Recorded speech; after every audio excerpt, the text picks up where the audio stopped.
We're going to start paper session number 1 with our lovely panelists here.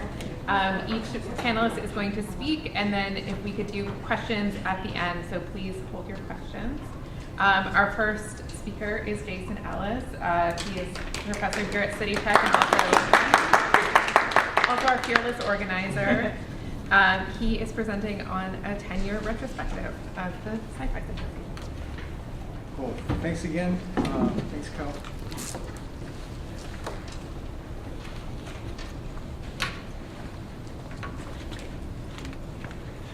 I'm going to try to keep this exactly to 20 minutes, but if I get cut off, that's all right. So with this being our 10th symposium, we felt it was important to reflect and take stock of what we've done together over the past 10 years. A lot of folks have worked together to make these events happen, whether it's in planning, designing, supporting, presenting, or participating. Unfortunately, we don't have enough time to give everyone their due, but I want to make the attempt to do so with highlights and suggest, and I would suggest you do a Google search for Science Fiction at City Tech, which will lead you to our site where we have all the programs, photos, videos from all the past symposia that I'll be talking about today. The City Tech Science Fiction Collection was established in January 2016 following an anonymous donation of about 600 linear feet of science fiction magazines, novels, anthologies, and scholarship. I'll talk more about this in the next session, but it suffices to say for now that the collection was a tremendous and unique resource that needed to be utilized for teaching and research. We needed, as Cab Calloway says in the Blues Brothers, to put word to the street. Initially, we used the web, social media, and email lists to announce its availability and create a record of our work to inventory what we had and to locate where each item was in the collection. However, we had initially missed a significant way to advertise the collection and demonstrate its usefulness. That's when our colleague, Mary Ellis, grabbed me by the collar and shook me. As soon as I told her about the collection, she immediately knew what needed to be done, and she energetically got it across to me. We needed to hold a symposium that would celebrate the collection and advertise it to as wide an audience as possible within CUNY and beyond. Mary had extensive experience in staging scholarly events and doing the dirty work of archival preservation, even dumpster diving, to save some of City Tech's precious artifacts and discarded building materials that we still hold in the collection now. She was also excited about the collection due to her Fulbright experiences and publications on Luxembourgish immigration. Of course, she knew about Hugo Gernsback, the coiner of science fiction, in the pages of Amazing Stories. Mary, Aaron Barlow, and I, and Jill Belli convened our first symposium on November 29, 2016, in a space on the first floor of the NAM building right across the street. Our goal for the event was to explore SF as a medium for engaging imagination, a means for exploring STEM and STEAM fields, and an instrument for discovering interdisciplinary connections, and also to celebrate the new City Tech Science Fiction Collection. But it was more than that too. We wanted to create a new space for students and scholars to share their work and exchange ideas, which we've carried on throughout the series of symposia. Our poster was designed by Marlon Palmer, a designer in an elite outfit that we have at City Tech called Faculty Commons. At that time, it was led by Julia Jordan, who helped us immensely with logistics and served as a mediator between us and the design team. In our opening paper session, I talked about the possible use cases for our collection, and my former colleague, Alan Lovegreen, who was instrumental in our obtaining the collection's initial donation, but had to leave City Tech for a family emergency, flew back to present on Hugo Gernsback's investment in interdisciplinarity. Our session was rounded out by talks by Grant Widoff from Columbia University, who presented on Gernsback's influence on the origins of the genre, and our colleague Sean Scanlon on the dead tech in the writing of William Gibson, whose writing has evoked and reflected on Gernsback's long shadow cast over the genre. In the second session, Lee Gold presented on Le Guin and Bradbury, which, fast forward 10 years, she recently taught to her writing students, who Winnette Clyde and I hosted in 3 visits to the collection a few weeks ago. We had the first of many student roundtable discussions, this first being led by Jill. And you can also see Marlene Barr, also a multiple Fulbright winner like Mary, and winner of the Science Fiction Research Association's Pilgrim Award for Lifetime Achievement in SF Criticism, presenting on SF and Black children's literature pedagogy. We concluded our first symposium with a tour of the collection led by librarian Keith Mikowski and me. Then the foundation for the second symposium on extrapolation, interdisciplinary, and learning was inspired by something Isaac Asimov wrote in A Roving Mind in 1983. He says, quote, "Knowledge is indivisible. When people grow wise in one direction, they are sure to make it easier for themselves to grow wise in other directions as well. On the other hand, when they split up knowledge, concentrate on their own field, and scorn and ignore other fields, they grow less wise, even in their own field. How often people speak of art and science as though they were two entirely different things with no interconnection. That is all wrong. If we go through the history of human advance, we find that there are many places where art and science intermingled and where an advance in one was impossible without an advance in the other," end quote. Lavelle Porter, who's now at Macaulay Honors College, CUNY, organized this event with me, and he accomplished a real coup by getting Samuel R. Delaney to be the event's keynote speaker. Marlon Palmer designed the poster again for this event.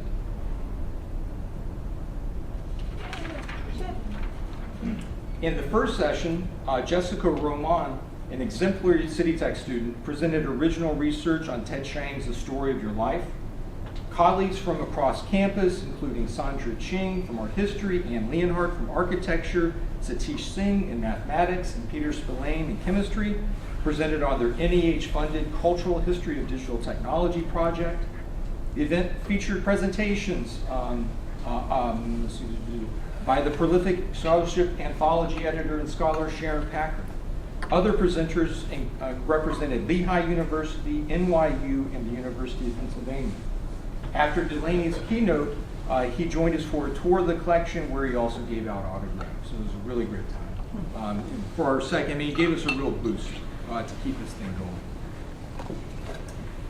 The third symposium, organized by Jill Belli, Lee Gold, Lucas Kwong, Robert Leston, Lavelle Porter, and me, our third event focused on the 200th anniversary of Mary Shelley's Frankenstein. This year, Julie Bradford in the faculty commons designed this eye-catching poster of the creature awakening in Shelley's fiction. This was our first event in City Tech's new academic building in the larger A105, where we are right now. Among some of the usual suspects, we were joined by Paul Levinson, professor in communications and media studies at Fordham and SF writer, and Joy Sanchez-Taylor, professor of English at LaGuardia Community College. Lavelle hosted a roundtable discussion with the students.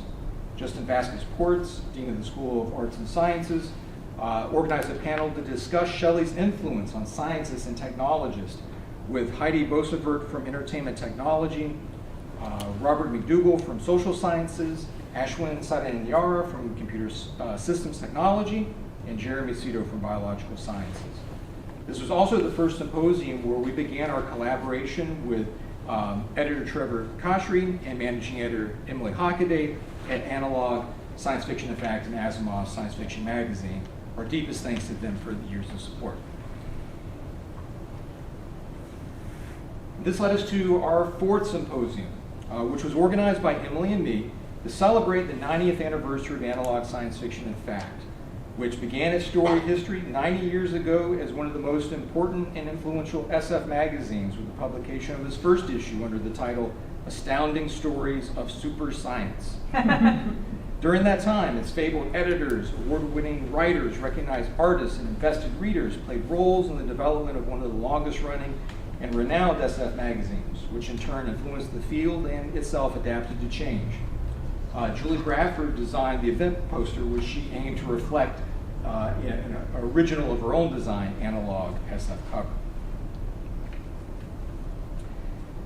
At this event, Frank Wu, moderated a lively editors panel featuring former editor Stanley Schmidt, Trevor, and Emily. There were readings and discussions featuring Phoebe Barton, Lee Cypress, Jay Werkheiser, Allison Wilgus, and again Frank Wu. Lisa Yasik, the Regents Professor of Science Fiction Studies at Georgia Tech, moderated a presentation session on marginalized voices and feminist futures, featuring presentations by Marlene Barr, Maria Vibert, and Adam McLean, who used the City Tech Science Fiction Collection, and Adam used the City Tech Science Fiction Collection for last-minute research days before the symposium. It's already getting some use out of it. We were very fortunate to have analog writers, the analog writer's writer, Mike Flynn, give the keynote. We capped off the day with a celebration on the second floor of the academic building.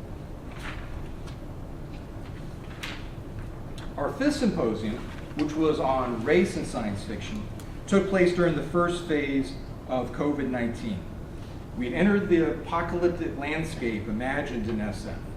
Thankfully, we had technologies to work around the virus, keeping us safe while bringing us together online. It also brought together speakers from more places and created an audience from around the world. Lavelle, Winnette, and I opened our call for papers with a quote from N.K. Jemison's The City We Became. Quote, "People who say change is impossible are usually pretty happy with things just as they are." We aim to confront this idea by creating opportunities to discuss visions of change in SF. Designer Xavier Guerrero created this revolution/liberation themed poster for the symposium. So instead of photos now, we have screenshots. So Lisa organized a literary Afrofuturism discussion panel with Rebecca Holden, Isaiah Lavender III, Nadine Musami. Jill moderated a great pedagogy paper session with Sadia Riza, Peter Sands from Utopian Studies folks, and Doug Davis, one of my mentors and friends. Lucas Kwong moderated a panel featuring Christopher Leslie and Stephen Shaviro, who investigated race in the Golden Age and Lovecraft, respectively. Thanks to the affordance of online video, writers were able to share their readings in advance and spend their sessions talking about race in SF, which included Alea Dawn Johnson, Cadwell Turnbull, Aaron Rovers, and Carlos Hernandez, this year's keynote speaker. In terms of institutional representation and audience size, this was our biggest event to date because of it being online. Featuring a poster designed by Evelyn Ng, Jill, Winnette, Lucas, Lavelle, and I set our sights on accessibility and SF for our sixth symposium, which built on the work of the previous ones and was tempered by what we had learned during the first and second years of the pandemic. We found that William Gibson's aphorism, "The future has arrived, it's just not evenly distributed yet," offered a conceptual lens for our discussions about access and SF. In addition to the wonderful paper presentations that questioned issues of access and accessibility in D&D to Star Wars to urban planning, this year's event had an exciting discussion panel organized by Lisa Yasik on accessing the feminist science fiction archive, or Young Women Read Old Feminist Science Fiction, that featured 4 of her students at Georgia Tech. And following the writers panel with Alec Navala-Lee, Marie Vibert, and Chelsea Obadachina, Analog SF gave the first Analog Emerging Black Voices Award to Kedrick Brown. We had a keynote address by Zvina Gallardo C. and Ann Matsuchi. Ann is over there. So thanks again for coming this year. And they presented on teaching writing, wikis, and science fiction. For the 7th symposium, Kel Karpinski, Jill, Winnette, Lucas, and I refocused our work related to where we started, the archive. In our call for papers, we wrote, quote, "The potential for the SF archive as an inclusive and celebratory concept is increasing, and we hope the symposium will be a space to facilitate its expansion through our conversations and collegial debate. Of course, the archive, with a little a, can refer to practical considerations of library-based special collections like those in the City Tech Science Fiction Collection, and others, including the collected materials cataloging and providing access. However, we are thinking of the archive with a big A in terms of canonicity, cultural preservation, reading lists, and bookstore shelf space. These latter considerations raise questions about what does and doesn't get included within what we might call the SF archive, as well as who does and doesn't get a say in those selections, end quote. Designer Orr Schifflinger created this wild poster for the event. Its panel discussions interrogated archives in the real world, archives in SF, and specialized archives such as Latinx SF. The Analog Writers panel featured Kedrick Brown, Megan Hyland, Kelsey Hutton, and Douglas Deluzin. And it concluded with Trevor Kashi announcing Chana Cole as the recipient of the 2023 Analog Emerging Black Voices Award. Jeremy Brett, Associate Librarian at the Cushing Memorial Library and Archives at Texas A&M University, concluded the event with a keynote address on Making Space, Science Fiction Archives, and the Archival Citizen. The 8th symposium, which focused on SF, gender, and sexuality, was organized by Vivian Zuluaga-Pop, Sean Scanlon, Jill, Wynette, Lee, Cal, and Lucas. It was the 4th that we held online. I missed out on the fun that year due to my sabbatical. They wrote, quote, science fiction is a malleable genre where it is possible to challenge and often dismantle gender roles by continuously reimagining what it means or could mean to be gendered in our world, end quote. Lucas showed off his artistic chops by designing that year's poster. Some of the presentations that struck me, watching after the fact on YouTube, included Alicia Matthew Beeson's Considering the Intersections of Class and Gender Through Utopia, Hale Lamb's Ghost in the Machine, Techno-Spectral Femininity in Ling Ma's Severance, and Jacob Adler's speculative fiction In the Illusory Woman. Jacob, right over there. Lisa Yasik brought a new cohort of Georgia Tech's Sci-Fi Lab, including Val Barnhart, Max Anthony Matier, Dia Patel, and Killian Vetter, to talk about sex and gender in early black and white speculative fiction. The Analog Writers panel featured Phoebe Barton, Chana Cole, and Marie Vibert. Trevor announced Sakina Hoffler as the Analog Emerging Black Voices Award winner that year. Yatasha Womack, the Afrofuturist, writer, and director, closed the event with a keynote entitled Afrofuturism, Time/Space Relations, and Valuing Humanity. Almost to the present now. Perhaps due to the erosion of social connections during the worst days of COVID and the growing shadow of generative AI in our work and education, we shifted back to an in-person event for our 9th symposium and confronted one aspect of our discontent, artificial intelligence in SF. Vivian Lee designed our poster that year. The Asimov Analog Writers panel features Sarah Pinsker, Mercurio de Rivera, Sakina Hoffler, and Matthew Kressel. City Tech students shared some of their own original fiction in the student panel. Jacob Adler made his 5th appearance as a presenter. Adam McLean made his 3rd. Marlene Barr, who had been supporting us from the beginning of the series through encouragement and participation, agreed to be our keynote speaker, and she closed the event with a talk titled Science Fiction, AI, Feminism, A Temporal Progression. You have 2 minutes, Jason. Thank you. And that brings us now to the present. Now we're here with the 10th event on Image and SF, organized by Jill, Wynette, Lee, Cal, Lucas, Vivian, and me. We have this amazing poster by Siobhan Andrews featuring multi-layered meanings of a black hole / wormhole, and eyes, iris, and hands framing these things within space, both space and outer space. I'm looking forward to hearing what Carlos Hernandez has to share with us later this afternoon in his keynote address. But despite going through the programs and photos and videos of the past 9 symposia, it's challenging for me to wrap my head around this one being the 10th. It only feels like yesterday when we started this thing, and yet the passage of time is evident.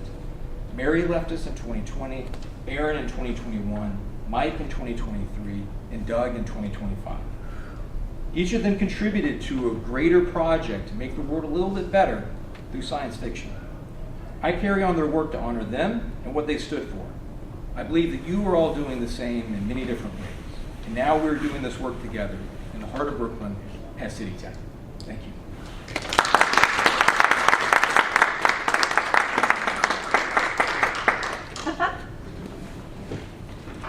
Our next presenter will be writist, artist, and archivist Mary Billyou, speaking about pocket paperback and pulp magazine covers of important LGBTQIA texts in the City Tech Science Fiction Collection.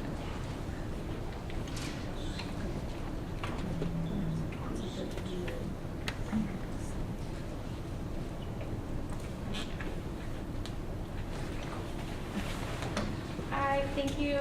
Yeah, move over here because I feel like I'm in the way over there. I have the wonderful opportunity to dive into the archive regularly here, and I've been working on preparing a finding aid for LGBTQIA+ researchers in the field of science fiction and its representation in the archive.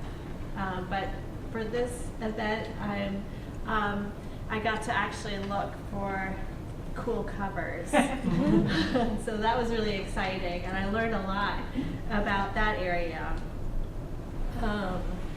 So I'm just going to start with a couple of well-known writers that I think have a lot of importance to people today, and one of them is Octavia Butler. And we have a collection of first edition paperbacks of her work, published in 1979. As this is part of the Patternist series, which was published before her Exogenesis series, which we might all be more familiar with, which is, the parable of the sower, parable of the talents. So this is a series that she produced before that, and it was kind of a revelatory experience for herself as an author, because later on she really changed her mind about what she was actually interested in.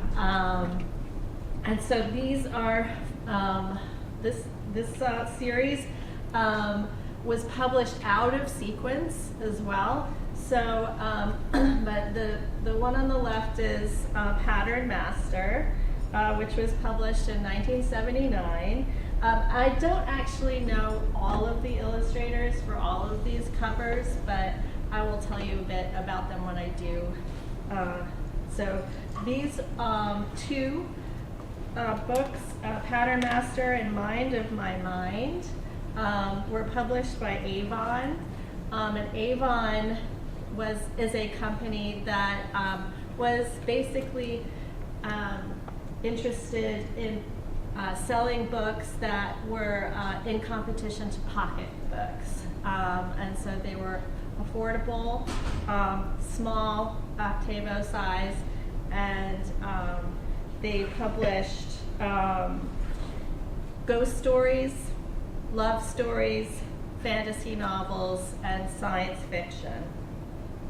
They published James M. Cain, H.P. Lovecraft, and Raymond Chandler, and they're an imprint of HarperCollins.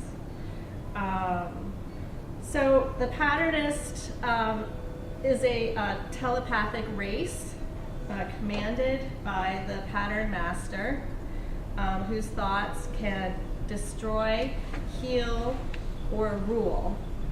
And Corency, the son of the ruling Pattern Master, wants the throne and will stop at nothing to get it. Okay, so Pattern Master is actually the fourth in the series.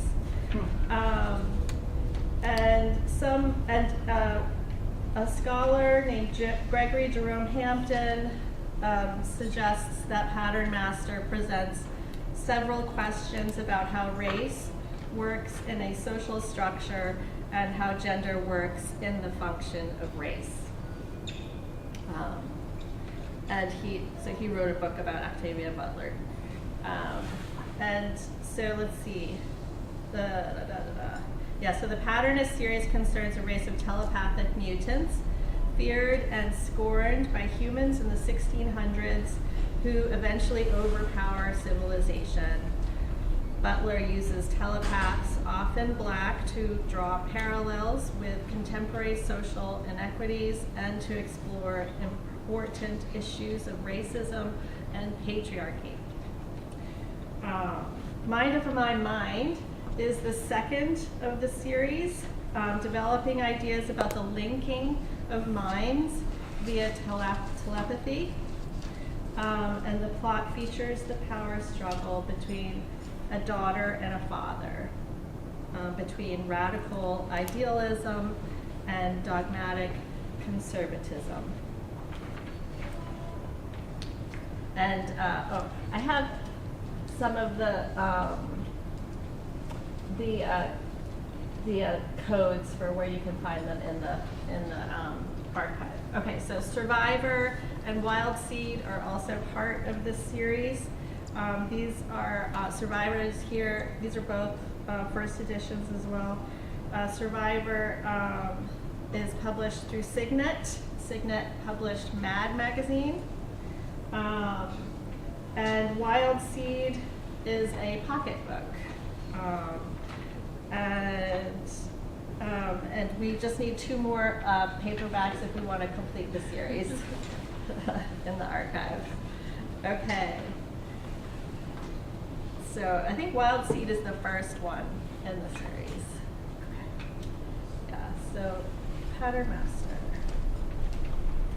I've been taking a lot of my information from this bibliography called Uranian Worlds, A Guide to Alternative Sexuality and Science Fiction, which was published in 1990. Okay, then we're going to jump back to 1967, Worlds of Tomorrow.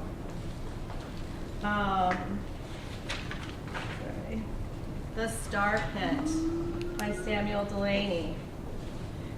This is during his heyday when he published more than half of his work in the 1960s. Worlds of Tomorrow was edited by Frederick Pohl, who was an early champion of Samuel Delany. Worlds of Tomorrow also published Arthur C. Clarke, Philip K. Dick, and Brian Aldiss.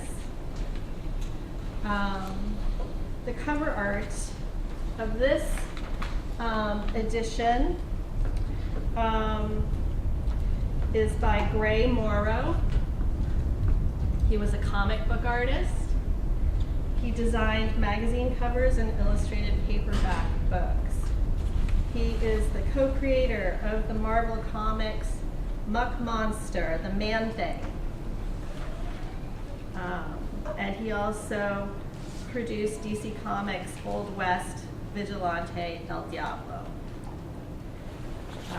He drew stories for Archie Comics, Red Circle Comics, and Chilling Adventures in Sorcery. He also produced the single-issue Super Cops, based on 2 real-life New York City Police Department detectives. Following this, he specialized in covers and stories for such black and white Marvel magazines as Masters of Terror, Unknown Worlds of Science Fiction, and Marvel Preview. He also did the comics magazine Space 1999, based on the TV series. He was active in early independent comics of the 1970s. He was nominated for the Hugo Award 3 times.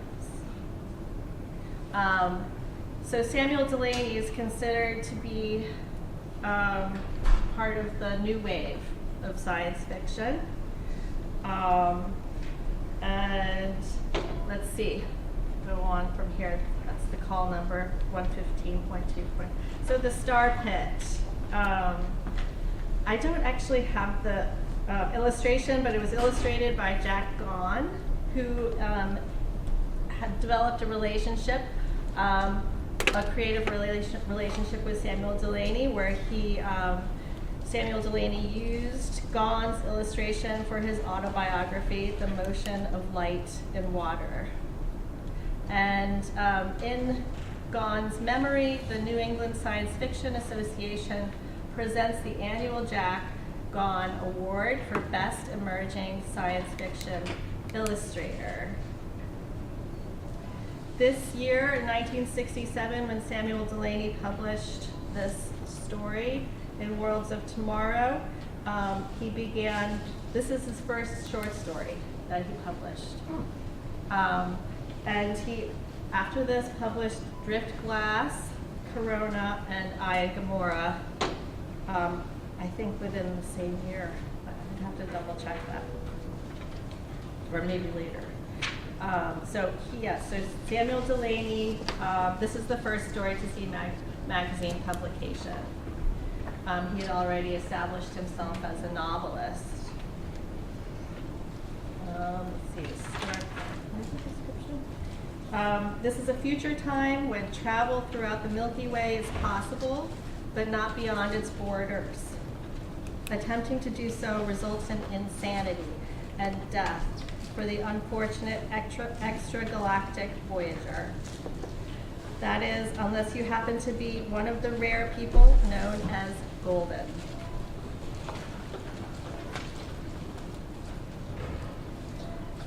Here we go with another Samuel Delany.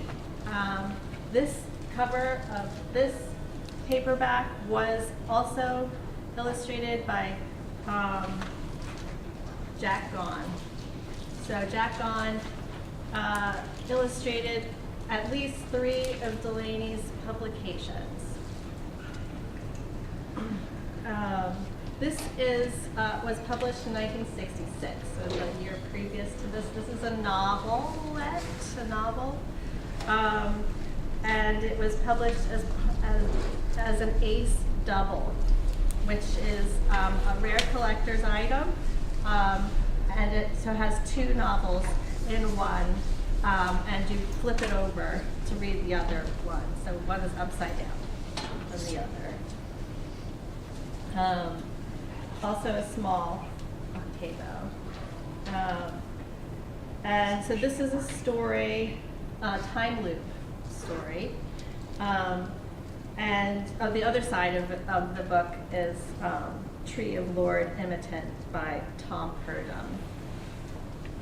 Okay, so this story, Empire Star, is a time loop story, and it's about a young man named Comet Joe, who has gone rock climbing, and as he's rock climbing, he sees a spaceship crash into the mountain next to where he is, and he comes across the wreckage of the spacecraft and encounters 2 survivors. The first is quickly dying and asks Joe to bring an important message to Empire Star moments before dying. So all of these stories that I've been telling you actually have elements that are of interest to LGBTQIA researchers as well. So this is how I sort of entered into the area of study, into the visual representation found within these stories.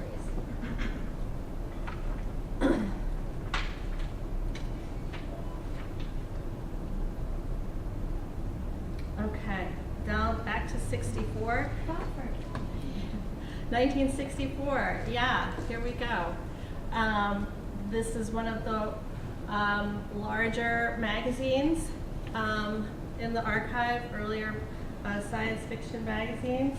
I came across it because of Thomas Dish's story, A Thesis on Social Forms and Social Controls in the USA. This is fantastic stories of imagination from January 1964. This is a Pulp magazine.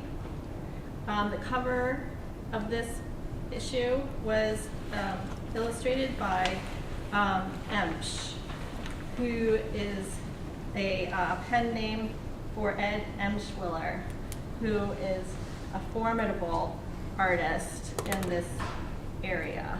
He was also a filmmaker, early computer animator, and he was active in the New American Cinema movement with Jonas Mekas here in New York. He shot Adolphus Mekas's Hallelujah, the Hills, and Bob Dylan singing Only a Pawn in Their Game on July 6, 1963 at a voters registration rally in Greenwood, Mississippi. He worked professionally as a science fiction illustrator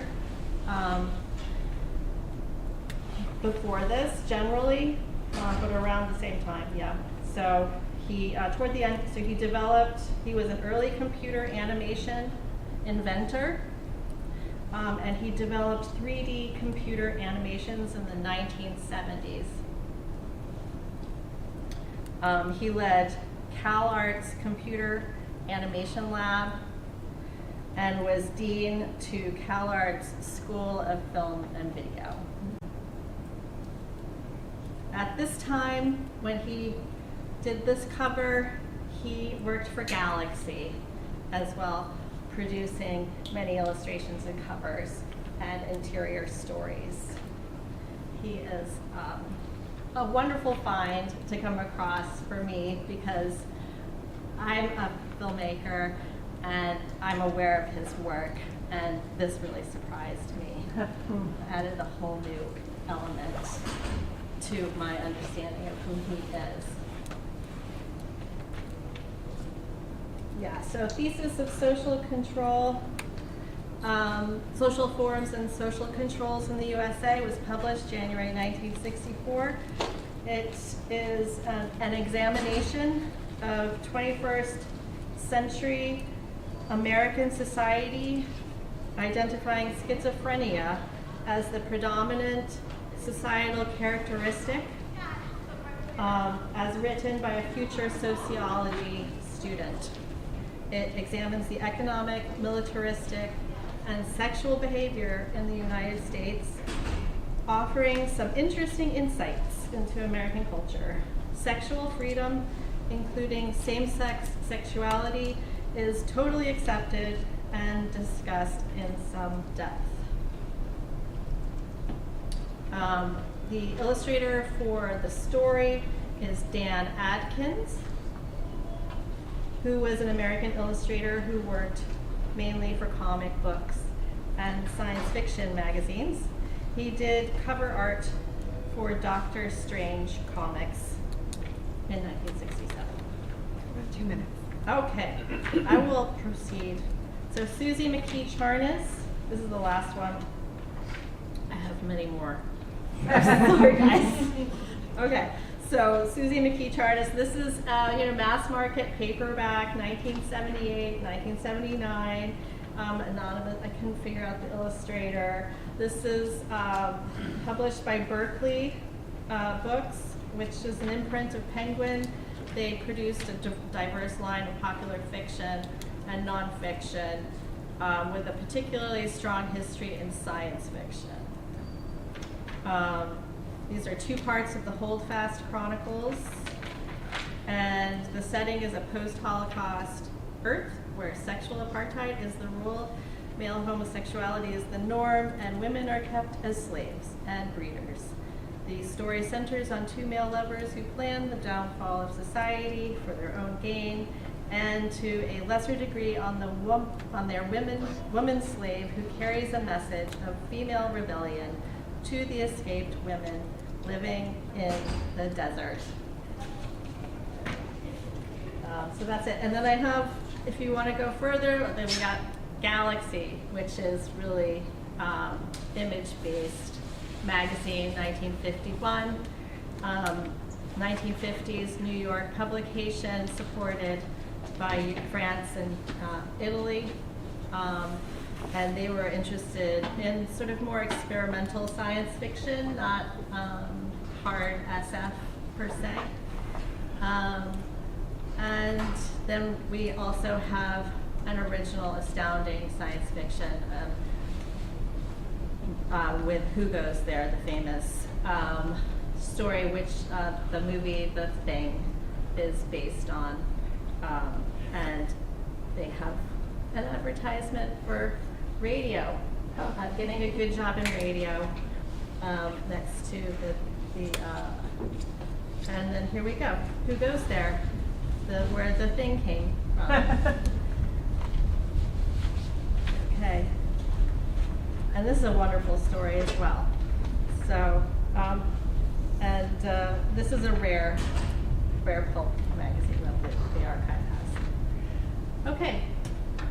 That's it, really. That's all I got. I can go on forever.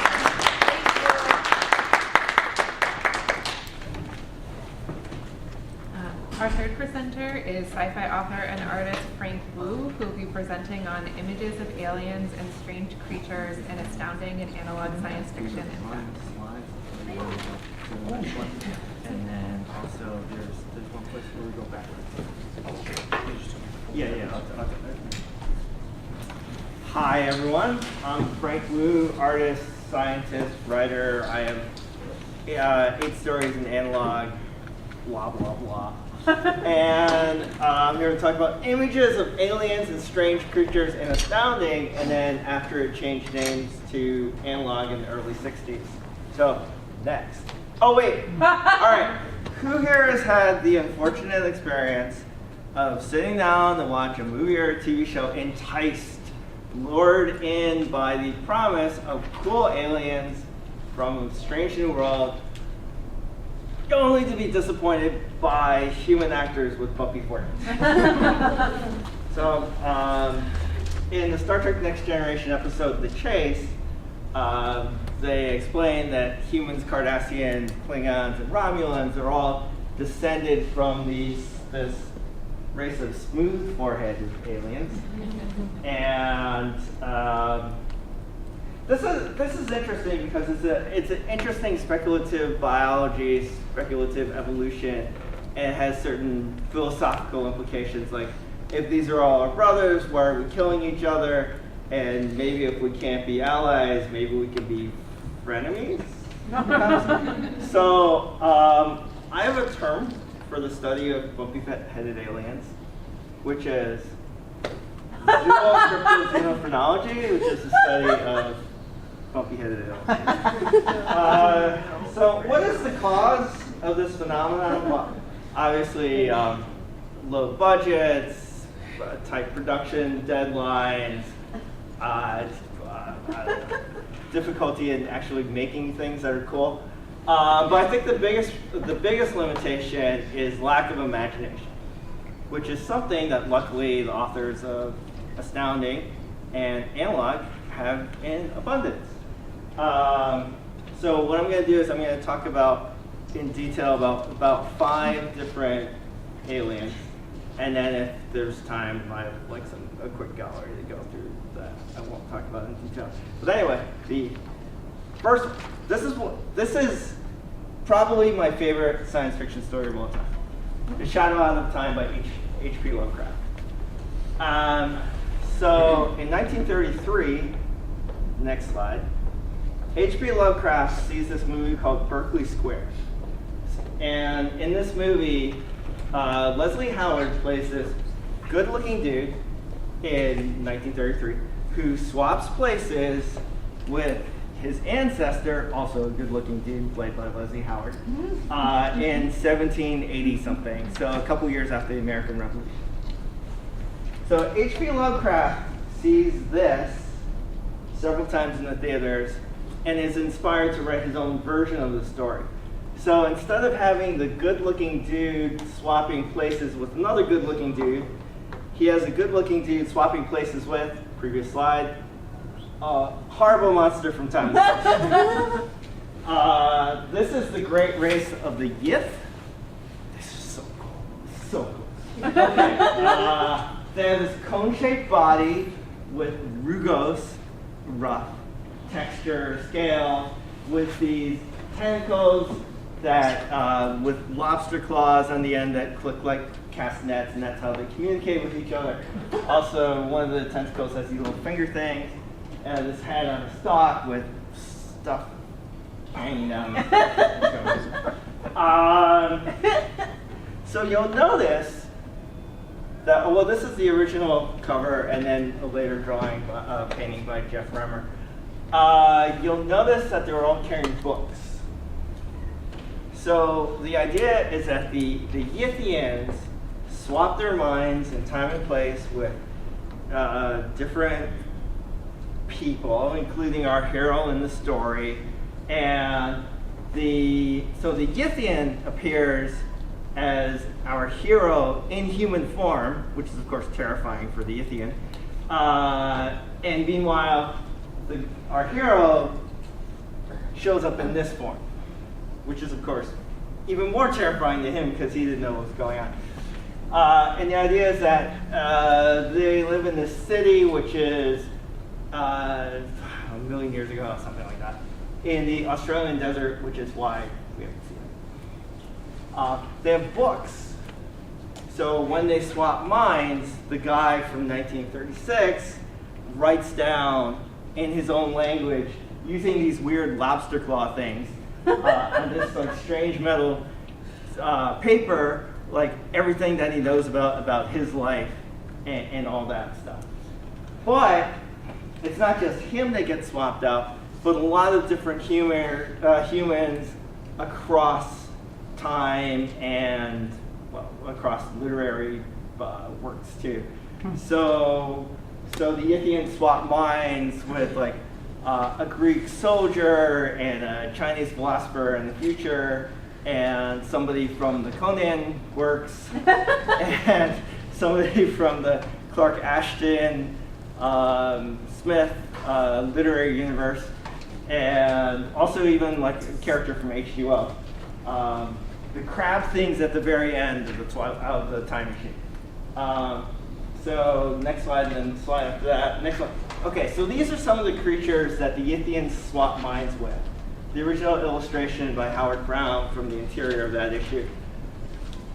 Yeah, so weird plant creatures, these reptile things from Volusia. There's creatures from Venus in the future, and creatures from Saturn in the past. The old ones, which I'll talk about next, but this Coleopterus race. So the idea is that there's been a succession of organisms that have ruled the planet, like bacteria, trilobites, fish, amphibians, dinosaurs, woolly mammoths, finally humans. But what comes after us? That's these guys.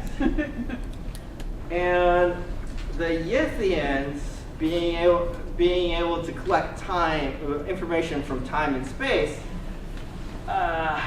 realize that they are in peril as they live in their city in the Australian outback desert. And they decide to en masse teleport, swap minds with their favorite race from out of time and space, which is the Beatles. Yeah.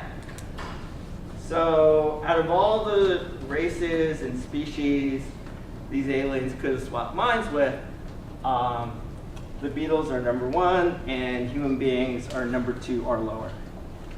So kind of sobering and, well, maybe disappointing if you're a human. Okay, the old ones. Next slide. Oh, this is so cool. I love it. This is the original Astounding cover, one of the interiors.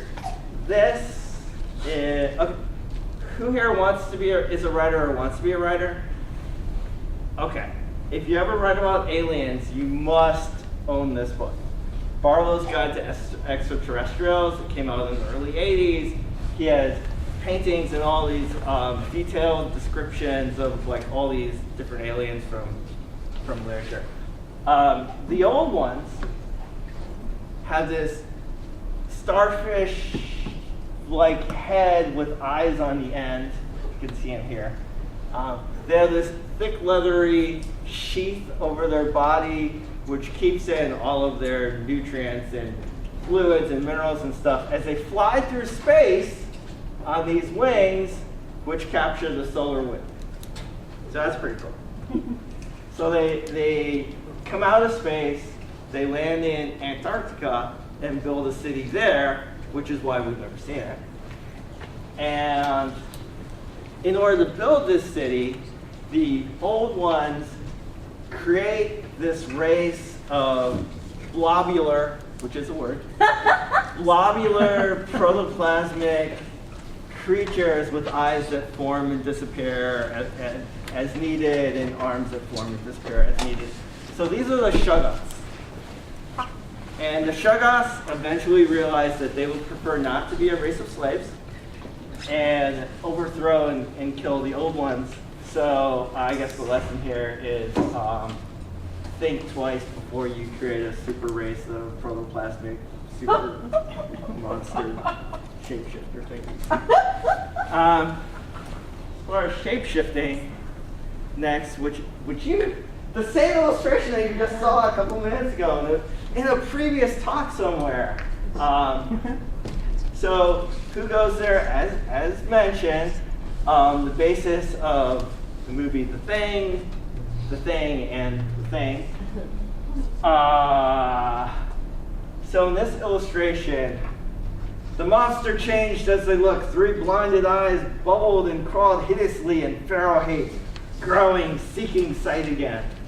So we see the 3-headed alien as it's kind of forming out of the guy's body, and he's grabbing it and stuff like that. So cool. If you haven't seen the 1982 John Carpenter movie, highly recommended. It's closer to the original story than the 1951 version.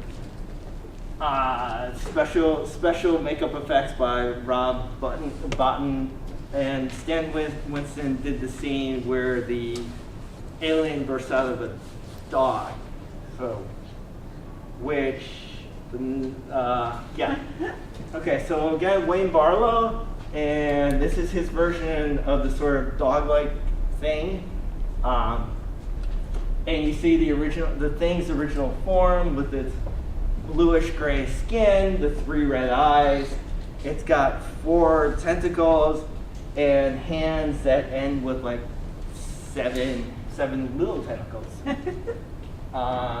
And in the story and in the movies, they find the thing frozen in a block of ice, again, in Antarctica. Next slide shows some. So if you think that this is cool, look up the original short story. It's online. Who Goes There by Don A. Stewart, which was a pen name for, as mentioned, John W. Campbell Jr., who later became editor of Astounding and then changed his name to Analog.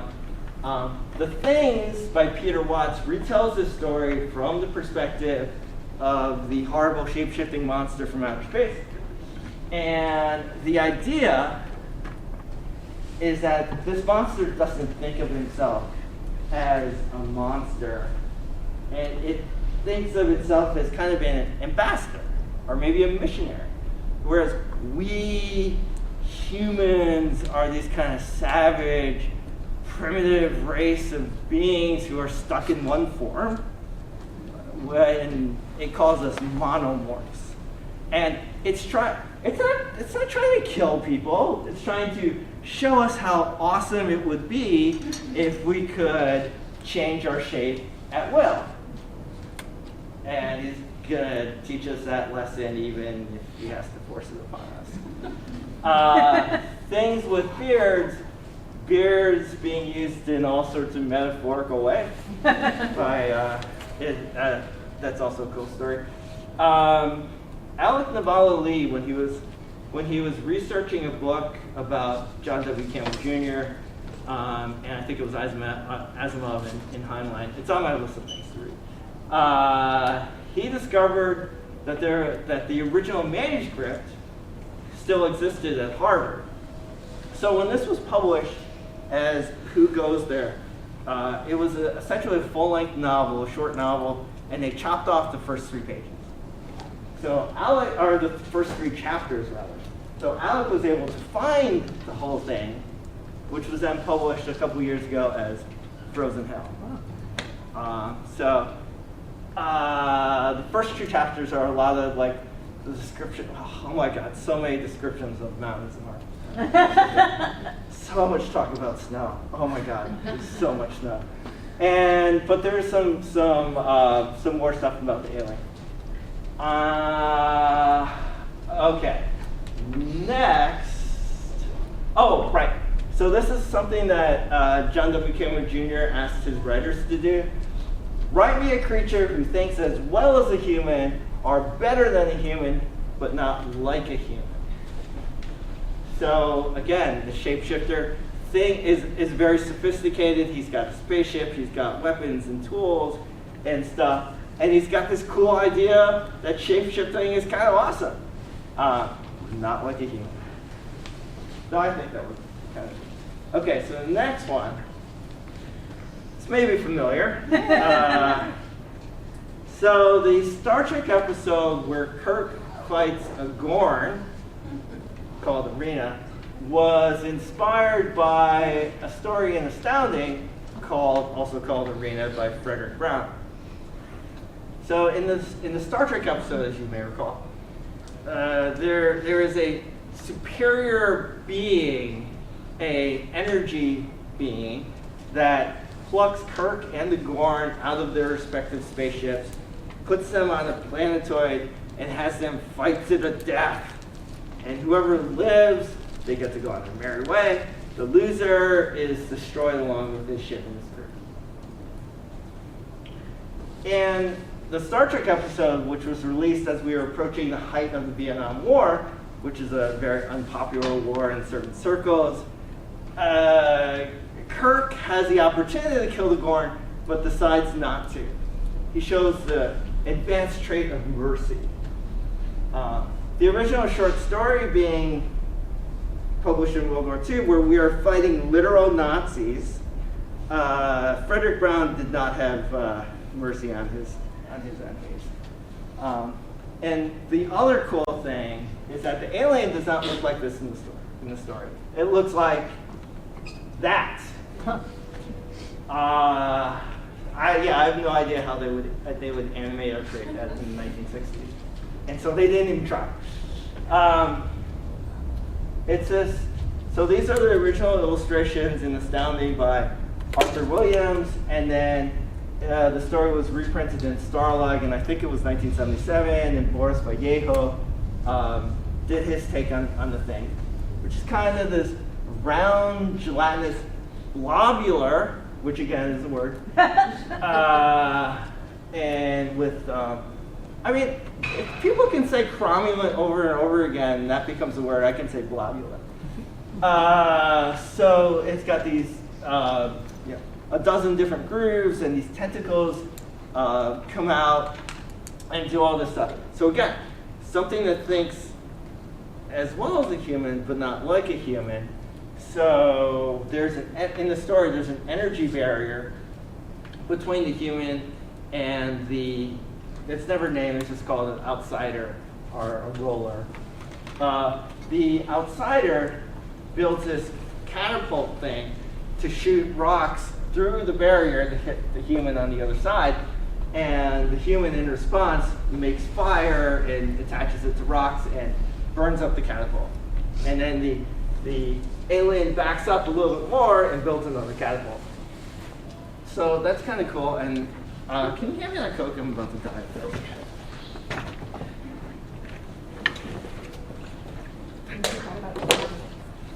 Two more minutes? Oh my God. Next. Okay. Sandworms and Dune. Okay, this is after the name change to Analog. Next slide. This is their life cycle, as described in some other Frank Herbert stories. A life cycle as best as we can figure out what he was talking about. So the sandworms both create these sand plankton and eat them also. And the sand plankton are microscopic. They grow into the sand trout, which collect water. Where do you get water from? The desert. In the desert, you get it from the air. And where do you get water in the air in the desert from? You get that from the ice caps. Okay. So the sand trout create these pools underwater. They create pre-spice, which as far as I understand is basically sand trout poop. And every once in a while this stuff explodes out in a sand blow. It lands on the surface, it dries out, and becomes spiced melange, which is then eaten by the sand plankton that becomes sand trout that make more spice. A few of these survive the explosions, they get longer, and eventually, like, the biggest ones are over a mile long. Yeah, okay. I'm not really sure I am convinced by this, but Frank Herbert did have this reassuring statement. Next slide. The chemistry of the spice defies analysis. I guess the biology does too. So, okay, am I out of time, or or do I have a couple more minutes? So We can give a couple more minutes. all right, who wants to see more aliens? Oh yeah! All right, okay, so speed round of cool aliens. We have the dragons from Pern, which dragon riders, and they protect the planet from the threats that come in from a different planet and would otherwise destroy everything. Next, yes, right, okay. So John Schoenherr in 1975, the dates are important here. 1975, paints this thing that looks like this, and then 2 years later, George Lucas has Star Wars comes out, which has like the exact same aliens.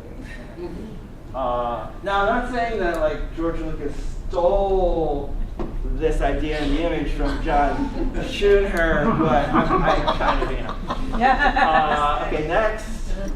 All right, so let's fast forward to the current issue of Analog, which has Ala Yara's Flight, which is a sequel to Ala Yara's Descent. These are cool aliens, essentially evolved from flying lizards. Their crests are colorful, and that differentiates individuals and genders. One of the nice details is that the tunics that they have slight slots in the side, which allow for like the flying wing mantlet thingies. Next slide. Also check out the stories by Juliet Wade. You have these like lemur-like aliens who are involved in a tourist trap, and these otter-like aliens, the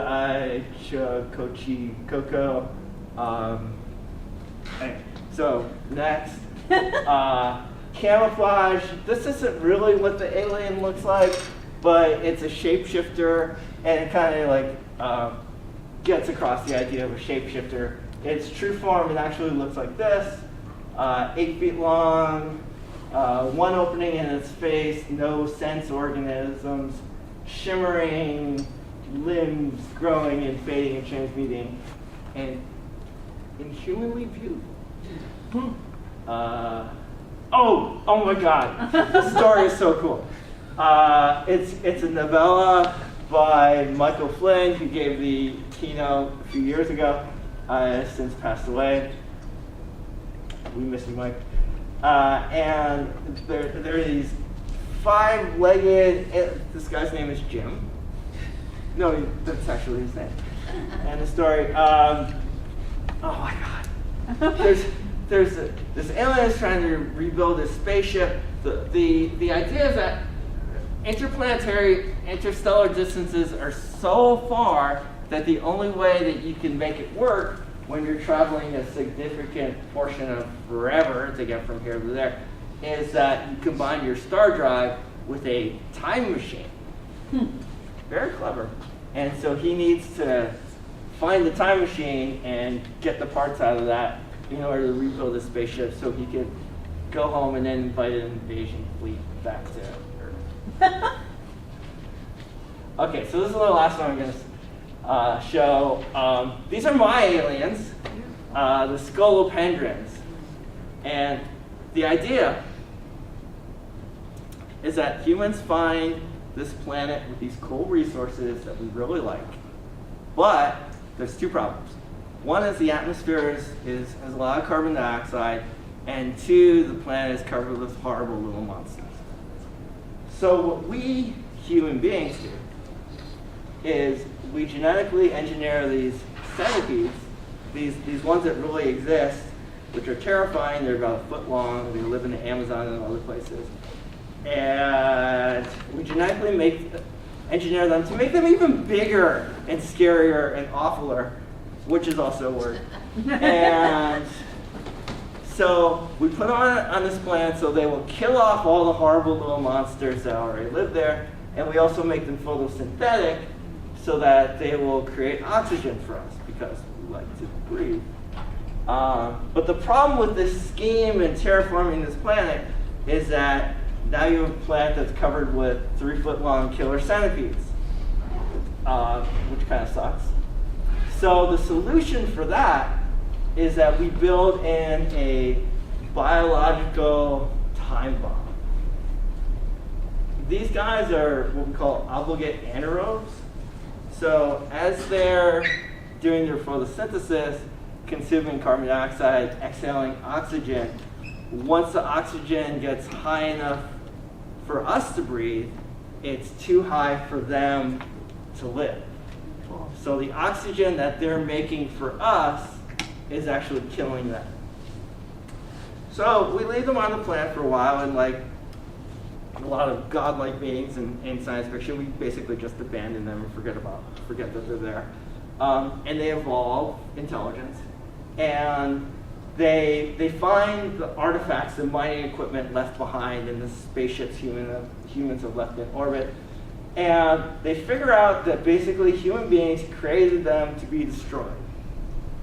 And they're pretty pissed off about that. And now with the human spaceships, they know who humans are, and they have spaceships, and they know where Earth is. And they can come and take out their anger on us in this really awesome intergalactic war with lots of stuff blowing up. Because what could be more fun than that? Anyway, so these were originally in a short story in Analog in 2018, and then Jay Wertheiser and I wrote a novella called Poison. I have a couple copies that was in Analog a couple years after that. And I'll end with that.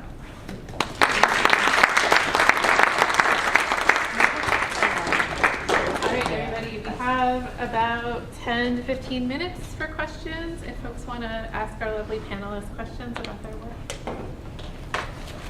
Are you calling on people, Jason, or should I?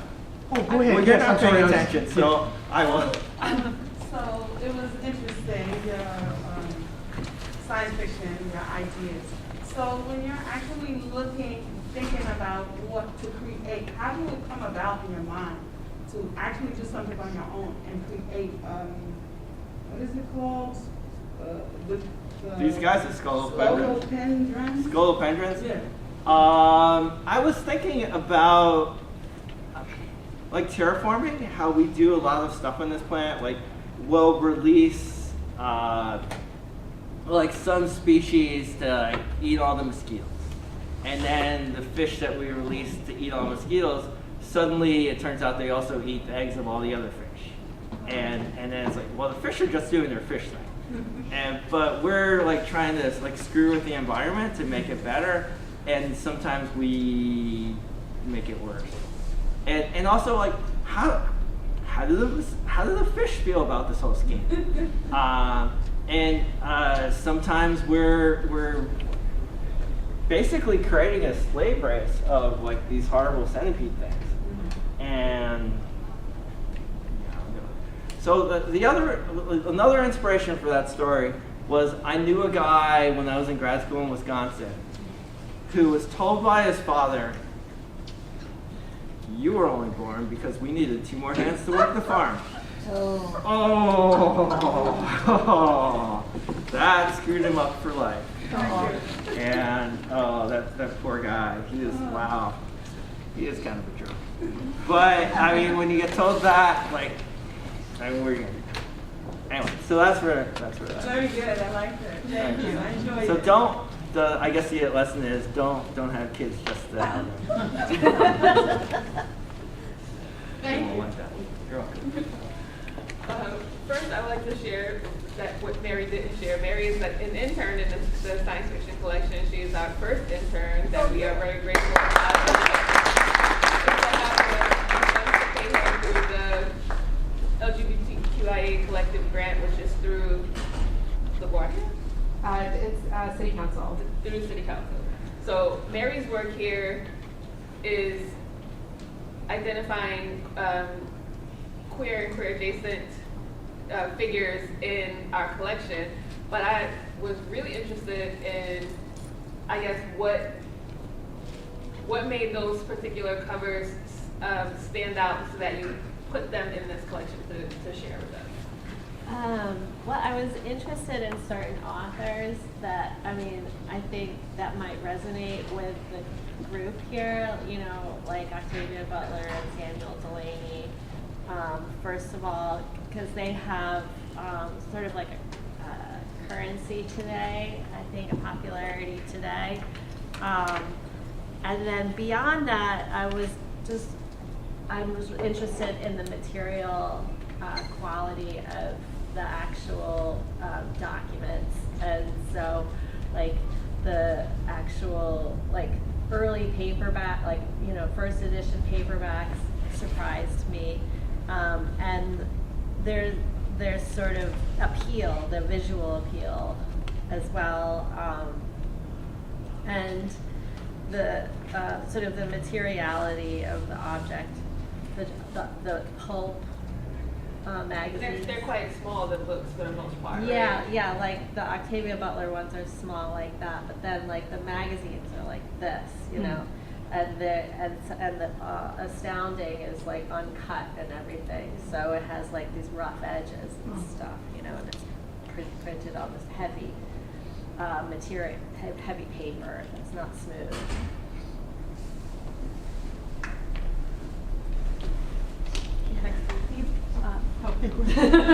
You mentioned that you're putting together a database of like a quick find.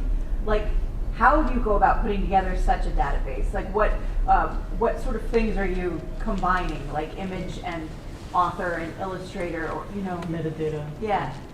Yeah, I mean, ideally, and I'm looking forward to producing like a finding aid, and I'm using bibliographies that have already been produced on the subject of LGBTQIA plus representation in science fiction literature, and I've also just having the opportunity to like look through the actual archive itself and looking at the material itself and finding whole new areas of interest, you know, like the illustration aspects of comic book artists and, you know, illustration is drawing, you know, particular.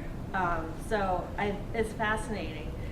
So yeah, I've been using certain sort of jumping off points, like this bibliography that was published in 1990 by Eric Garber.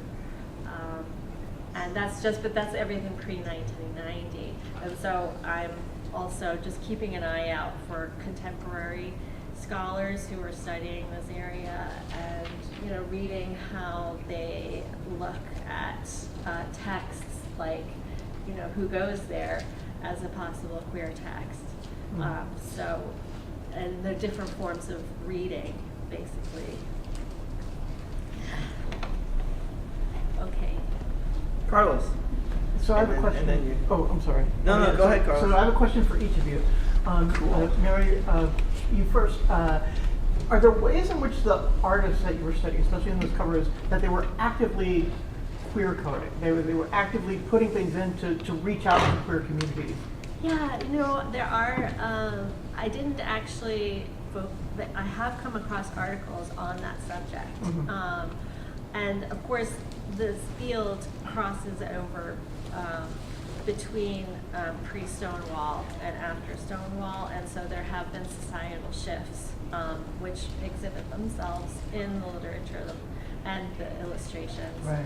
So there are different sort of forms of coding, and some people call it cryptography, to try to interpret what is presented, and because of different social contexts, historical contexts.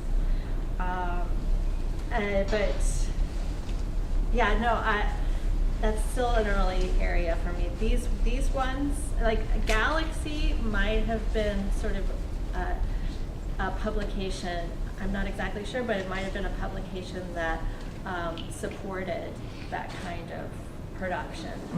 But like sort of early prototype, like 1950s Right. period, international New York, with like a wide range of clientele. People were really, lots of different kinds of artists were in and out of there. So, but otherwise, it's, there are these different social periods where you have to sort of read into it a bit. Wonderful. And then Frank. Can I ask that? Can I answer that question? So I don't think these, as I didn't notice any, but I'm not actually looking for like coding when looking at this.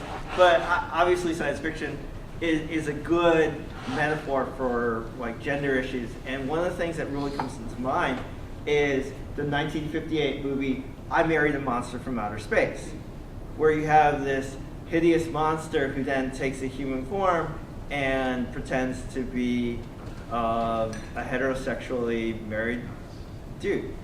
And one of the interesting things about the movie is that the guy playing the alien was actually gay, but in Hollywood hiding that. So you have this gay man in Hollywood playing a straight actor, playing an alien, playing a straight guy. Which I think is just marvelous, and somebody should write a story like that about that guy, Tom Tryon. He's a fascinating guy. There is like a way of looking at it through the form of the alien as This is the thing that kind of like connects all those Oh. layers of identity. Yeah. Oh, actually, that story that I mentioned, things with beards. Sam Miller, yeah. Sam Miller, that is definitely. I wouldn't even call it queer coded because it's like right Yeah, it's out. queer. Yeah. 21st century too. Yeah. Yeah, and that came out like what, a couple years ago or something. I think I don't know, a couple years ago. 2019, I think. Yeah, things with beards, also an excellent story. So my question for you, Oh, Frank, cool. has to do with this amazing word that I'm going to put right into my keynote. I'm going to be scrambling during lunch. Oh, I But could just give you the zoocryptoxenophrenology. So like zoocryptoxenophrenology, yeah. So what I wanted to know is if you have encountered, especially either in film or animation or any of the moving arts, examples where we don't fall into the traps of anthropomorphic, very obviously, humans in alien costumes, but shining examples of the moving arts capturing alienness. Oh, the coolest aliens in any. I gotta say, animated Star Trek had a lot of really cool aliens because one of the things that they did was they're not limited by the human structure and human portions in order to make Star Trek. They could just, because it takes as long to draw a creature like Lieutenant Eric's who has 3 arms and 3 legs, it takes as long to draw him as it does to draw like Chekhov, who didn't get to be in the series because of budget constraints. Right, you're talking about the original animated Star Trek. Yeah, from the 1970s. Yeah. Yeah, because you got like insect creatures and you got plant creatures and you have like a 30-foot tall version of Spock and just all sorts of really cool things that they just didn't have the budget for in the original series. So, oh. Did you think of something? Yes! Oh my God! How could I not mention this? Predator Badlands. Who has seen this? Who has seen this? Okay, anybody that's interested in aliens, go see this. Go! Like, read the symposium. Like, go give your keynote speaker. Go find the theater. There are so many cool yes, like those who's so many cool aliens in this movie. I wish I read it. It was like, and the way, and they figure into the plot, and oh my God, the whole movie is told from the point of view of the predator. So you find out they have a name. They're called Yautja. Who knew? Baby Yoda apparently also has a name, but it's not as cool as Yautja. And yeah, go see that movie. Okay. Go Predator Badlands. Great movie. Great. We have one more question. I think we need to wrap up. Yeah. Okay, quick question for Frank then. Cool. Or potentially for both of you. You said that the thing is just a misunderstood friendly alien globular, right? So if that's the case, would you rather be human or a globular thing? My wife always tells me that. It's a mistake that I was born a human. I think that it would be kind of cool to be a shapeshifter. And like, how do you know that I'm that one now?